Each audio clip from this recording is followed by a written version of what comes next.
ছবি বিশ্বাস খুব রসিক মেজাজের লোক ছিলেন।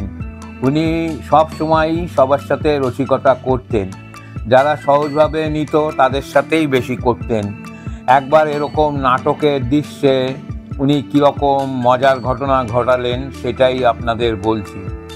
নাটকটা হচ্ছে শাহজাহান নাটক। নাটকের কম্বিনেশন নাইট হচ্ছে, একটা সিনে শাহজাহান রূপী ছবি বিশ্বাস গলা থেকে মালা খুলে জাহানারা রূপী সরজু দেবীকে বললেন, এ মালা আমি তোমায় দিলাম জাহানারা। এদিকে ছবি বিশ্বাসের আলগা দাড়ি গোপও মালার সঙ্গে উঠে এলো।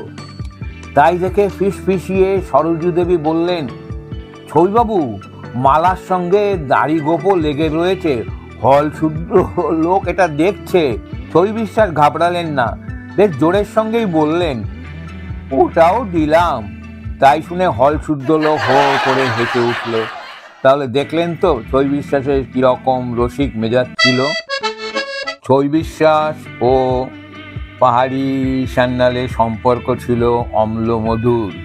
সম্পর্কের মধ্যে মিষ্টতা থাকলেই মাঝে মাঝে ছোটোখাটো বিষয় নিয়ে পাহাড়ি সান্যালের সাথে ছবি বিশ্বাসের ঝগড়া লেগে যেত। বেশিরভাগ সময়ই পাহাড়ি সান্যাল রেগে লাল হয়ে যেতেন, কিন্তু সেই রাগ দেখে ছবি বিশ্বাস মিটিমিটি করে আড়ালে হাসতেন।